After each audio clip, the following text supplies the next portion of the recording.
everyone, what's up? My name is Beautifulkarmaqueen and welcome back to my channel, the only channel that is geared towards helping new Filipino immigrants transition to their new lives and careers faster and easier here in the United States of America. Whew! It is hot in here! Now that is totally my fault. I had turned the heater all the way up to 80 and I covered myself in a Sherpa blanket. It is freezing outside and it's below 20 degrees Fahrenheit. Now, where did that accent come from?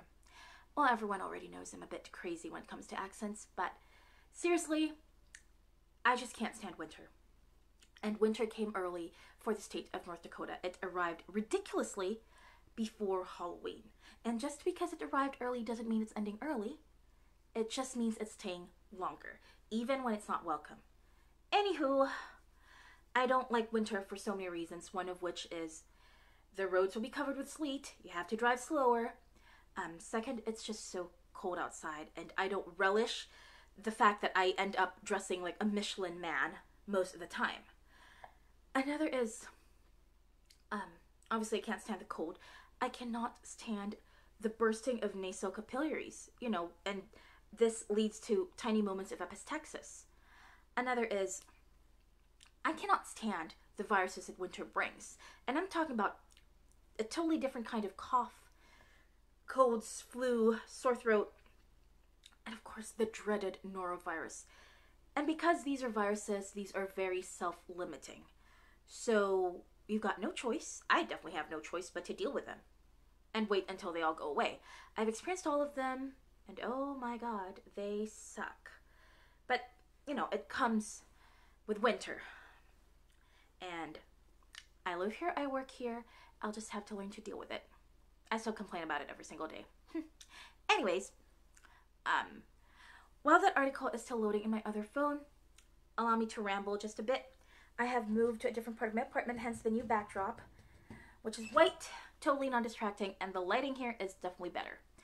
Also, I would like to thank all my subscribers, both old and new. I've seen how you guys have grown in numbers steadily. I could not believe that it's happening. Also, for other people it might not be a big deal, but it is a big deal for me. So thank you so much for taking time to subscribe to my channel and view my videos, even though I haven't uploaded new videos just as yet. Again, I do apologize if I'm not able to upload as many videos as I can, as much as I can, because we've been understaffed for the past few weeks. Again, for reasons that I cannot disclose. My family went through a terrible experience. We experienced a death in the family. I had gotten the call the night before I took my driver's exam. Suffice it to say, I failed my driver's exam because my mind and heart were just elsewhere. So, after everything's been done, after it's been led to rest, sometime soon I will be going back to retake my driver's exam, and hopefully I'll pass by then because I'll be mentally and emotionally prepared and there will be no more disruptions. Also, the good news is it's already November, and it means Thanksgiving's almost here and Black Friday is almost here. So hopefully I'll be able to buy that camera by then, which is the Canon GX2, the camera that YouTubers rave about. And hopefully I'll be able to buy it and of course produce more high quality videos for you guys. Now that the article is finished loading, without further ado, we can begin. Fair warning, this is not going to be a short video. Then again, I've never been known to upload short videos. Today, I will be discussing this article titled Be Wary of the RN Contract Trap. This was written by OFW Guide in the year 2009. And even though it was written in the year 2009, the entire article still holds true as of today. And I think it's important for Filipino nurse immigrants to get an introduction about how contracts work before they sign the dotted line. Now, I will not go through all the points of this article. I'll just go through the important ones, the ones that matter when it comes to signing your contract. Now, bakit nga ba kayo mag-nurse? Bakit nga ba kayo nag-nursing?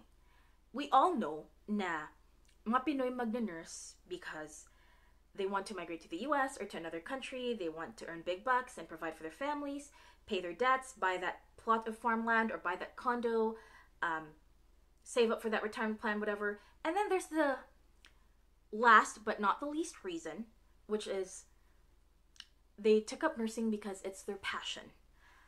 Taking care of people is their passion, and they want that passion to translate into a job that pays well. And let's face it, sa mga kapanahunan natin noon, being a nurse, pays very little when you're in the Philippines, but it pays big bucks and it has great benefits when you're in the US or any other country like New Zealand or Australia or even the UK. So anyway, because a lot of Filipino RNs, also known as foreign RNs, want to get a foothold into the US, a lot of RN staffing agencies came into being. They rose because there's a need for new nurses. Because, the baby boomer generation, a lot of them are also nurses. It's time for them to retire. It's time for them to be admitted into nursing homes. So basically, the whole thing about the baby boomer generation, because the time has come for them, they have grown old, and it's time for them to be taken care of, that created a shortage of nurses, which spurred the growth of nursing agencies, and which created this demand for Filipino RNs today. Now the thing is, karamihan sa atin, we're seduced by the notion na mag-apply tayo bilang nurse sa US at madali lang ang lahat. Gaganda ang buhay, giginhawa ka, ganon-ganon. But that's not necessarily the case. I know some people would say that becoming a nurse in the US is simple and easy, but that's not true. It has a lot of pitfalls. Now, granted, a lot of us, they had the good opportunity of having a good employer who provided good benefits and who treated them well. But there are some of us who ended up in the US who were abused at first by their employers or tricked at first by their employers before they were able to find their way to another employer who treated them well. Now, it's very important that for new Filipino nurse immigrants, you must check all the details before you sign the dotted line, because that dotted line can make you or break you. Ganito kasi yung typical scenario. May nurse experience ka na, you passed na the NCLEX, CGFNS, IELTS, or even TOEFL, merit visa screen ka na, and then there are many agencies that are hiring. So you applied at an agency. That agency will find employers for you, and then prospective employers will interview you, check out your credentials. The employer who likes you the most will do what we call an employment-based sponsorship. Basically, what that means is that they will petition you at sila magpo-process ng EB3 immigrant visa mo. Now, during the typical recruitment process, the RNs are promised sponsorship in exchange for working for the employer.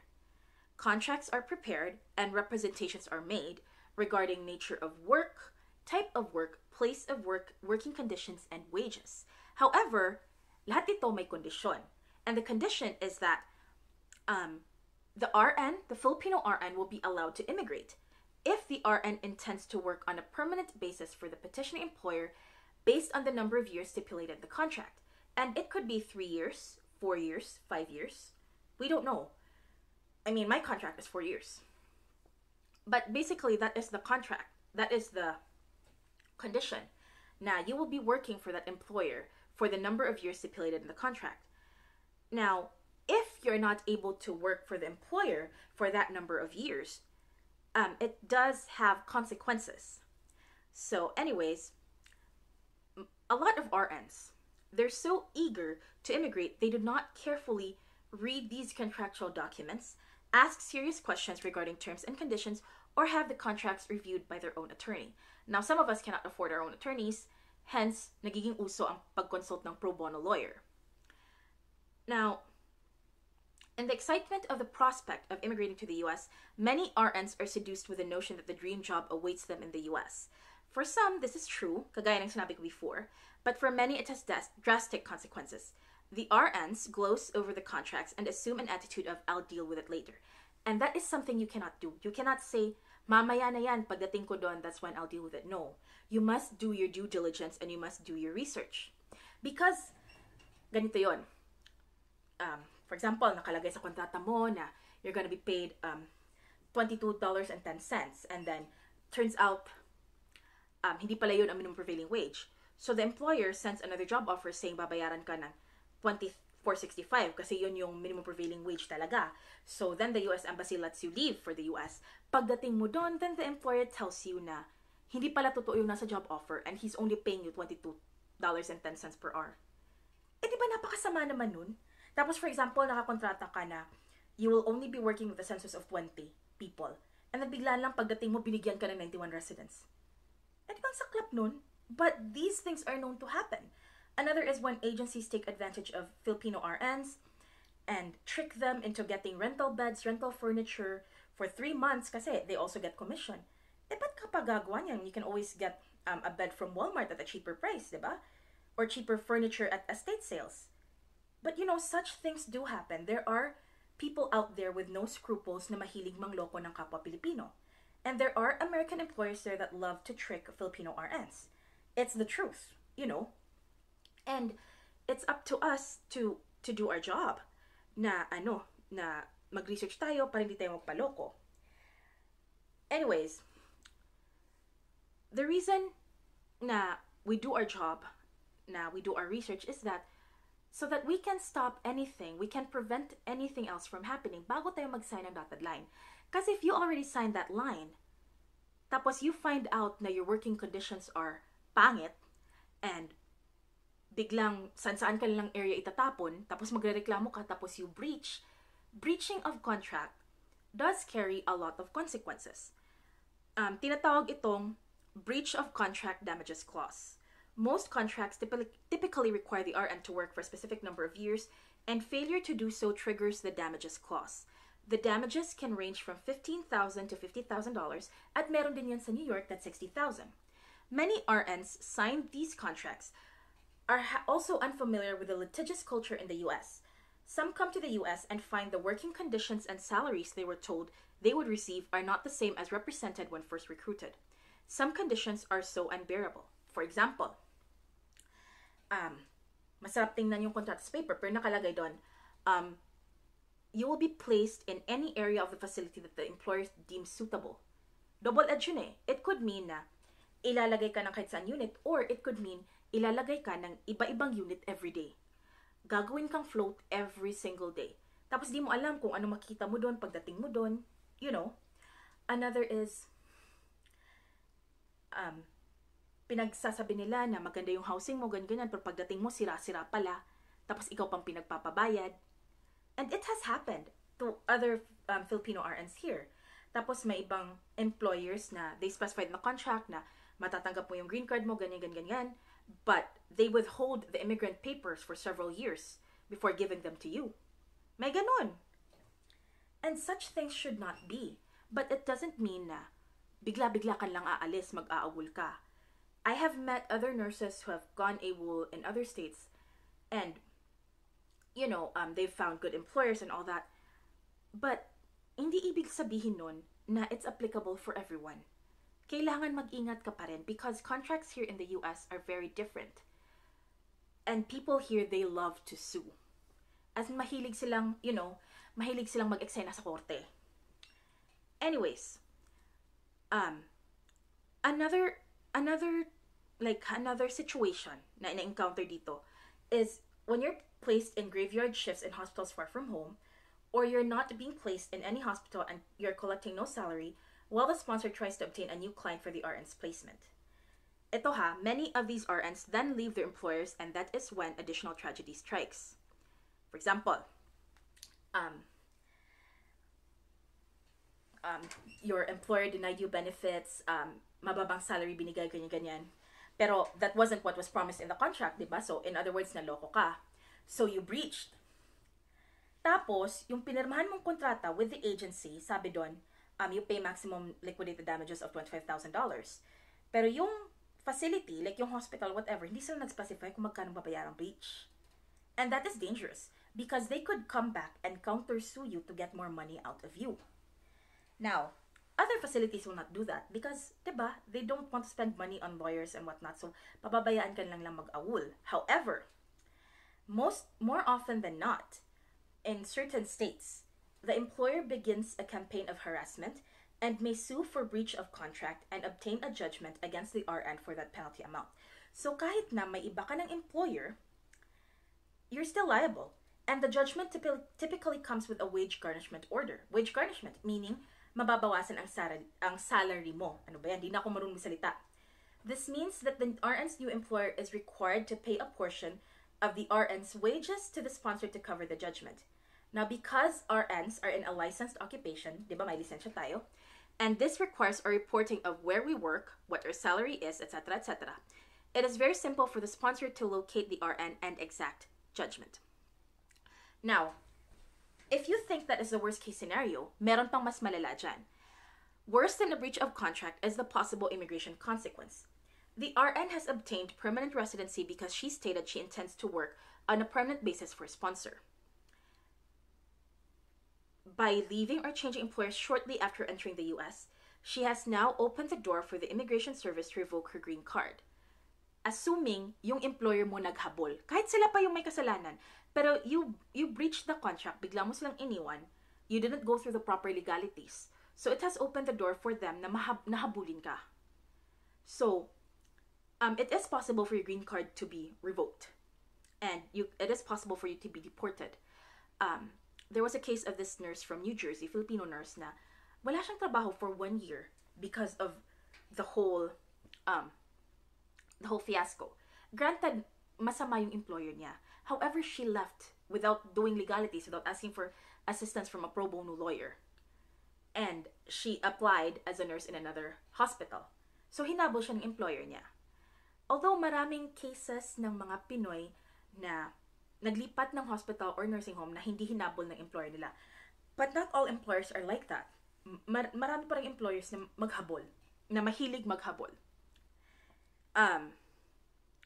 Then, another worst case scenario is your immigration consequence could come later. For example, you went AWOL on this hospital, so lumipat ka and that employer treated you well, and may maganda ka ng benefits and all. However, you've got, let's say, 2 kids in the Philippines na pinitisyon mo. So when you're applying for citizenship, the immigration service will review the basis of your green card and determine how long you have worked with your sponsor. Or for your sponsor, yung employer mo na originally nagpetition sa'yo. So if it determines that the RN has only worked for a short period of time, it may begin revocation proceedings against both the RN and her family members who obtained green cards through her. Again, this happens if, naghabol yung employer. Kasi ilagay na natin employer yung mali, but you didn't go through the proper legalities. So, like it or not, unfortunately, may karapatan silang maghabol. And not all of them will do that, but there are some who will. So anyway, these tragic consequences can be avoided by careful review in the beginning. So for those of you na who are currently in the position, hindi pa kayo nakapirma, you must always go through your contracts, including the fine print.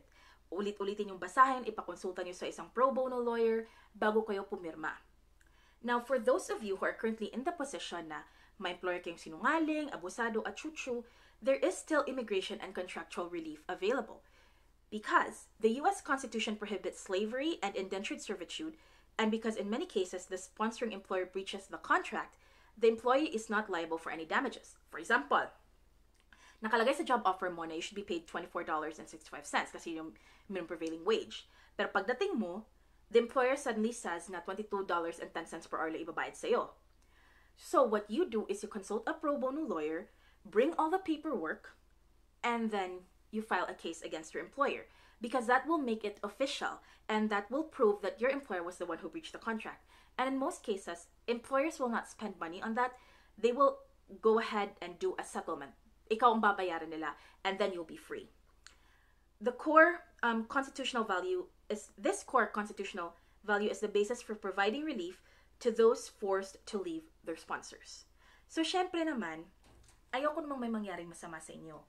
But trust me, when you get to the Philippines and you hear the horror stories of others, you will be very grateful and you will be very grounded. And when you meet others who are in terrible, terrible positions, you will feel compelled to help your kabayan. So, anyways, sa next article, or no, rather, sa next video, it might be the third video after this, the second or the third video after this, I will be discussing statements to watch out for in your contracts when you sign. Finally, natapos ko rin tong video to. And again, it's long. I've never been known to upload short videos, but I do hope marami kayong natutunan sa video na to. And as you can sense, hindi ako bihasa mag-Tagalog, not like before, but I can still speak some. Kasi, originally, you know, I'm from Cebu. Cebuana ako. But I can still speak in Tagalog. I don't know if I'll go ahead and put subtitles on the parts of this video where I spoke Tagalog. Maybe I will, maybe I won't, I don't know. But, again, I'm hoping you learned a lot from this video. So please stay tuned for the next few videos that I have that will deal with contracts and Filipino RNs. And, well, always remember to keep praying, stay humble, and hustle hard. And, you know, you don't just pray for your contracts to go well, whatever. Pray for an amazing employer who will understand what you're going through as an immigrant. Because believe me, marami dyan employer na mababait.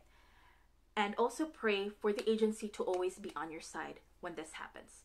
So anyways, again, stay humble, hustle hard. Once again, this is Beautiful Karma Queen, and thank you so much for watching this video. See you next time. Bye!